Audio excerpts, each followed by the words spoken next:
Welcome back to the newest episode of Modulations. Today we're going to be taking a look at the Dream Theater song I Walk Beside You off of Octavarium. And this one has a couple different modulations in it. It's a really interesting song. We are essentially in the key of B minor. And I want to play a couple parts here so you get the feel for where we are sonically. Here is the intro in B minor.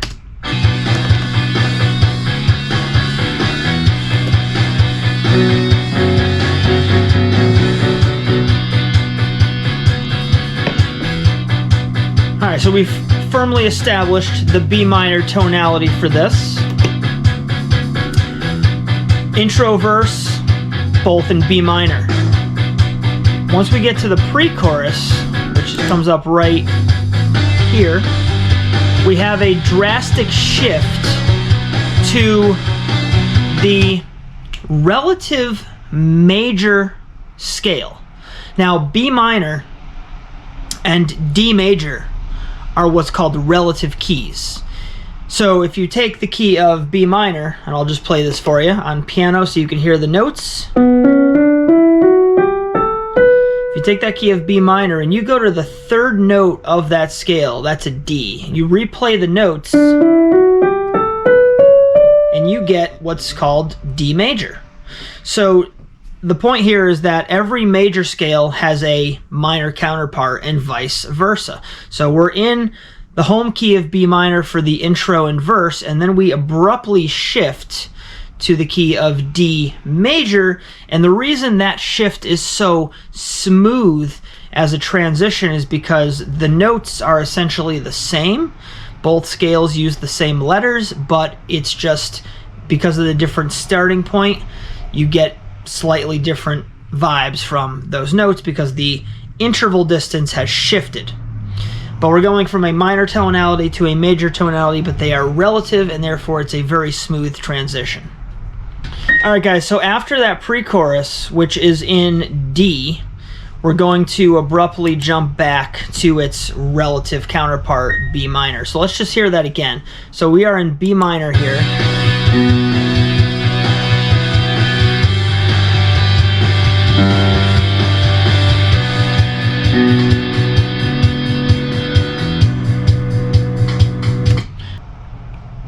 So far, we've got the intro and the verse in B minor. The pre-chorus jumps abruptly to D major, which is the relative. And then when we come out of that pre-chorus into the bridge, we are then segued back into B minor. So here is the D major section. And now we're going to jump right back to B minor. And now we're right back to that original intro part. So for that pre-chorus, we're doing a G to an A to an F sharp minor to a B minor. And then we're going to do the same thing again, G, A. Then we're going to do E minor to A. And that A acts as like a 5 chord, bringing us right back home to the D. So we are again going back to the relative major. So here it is again. Here's your pre-chorus.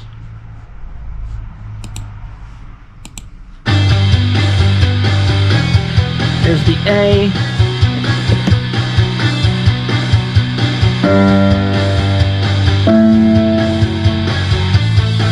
Sorry, there's the A.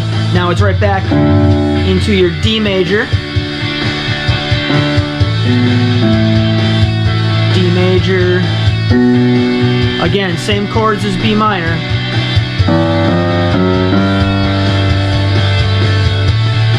So.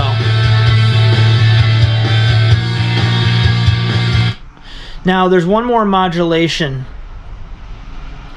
that we get toward the very end. We're going to go up a full step for the final chorus, which is a very common thing to do. So here we are in the D major tonality, riding on that 5 chord.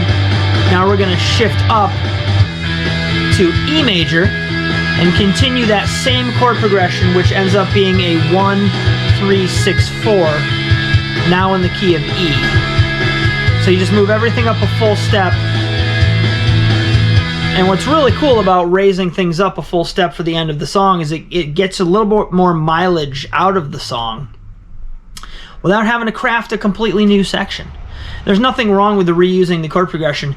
Raising it up, that's just one of music's great built-in amazing things that you can do to keep things fresh. So originally we're in the key of B minor. We modulate directly to its relative D major.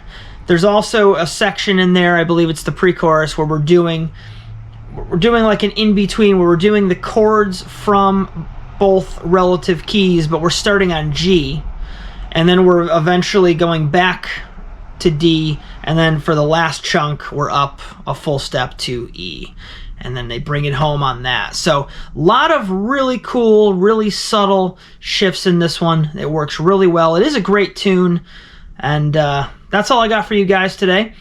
If anybody else has any modulations they like to have explored, leave it in the comments below. If you're still here, you're a true fan of Dream Theater and music theory, I thank you for being here. Like and subscribe, and I'll see you guys soon. Take care.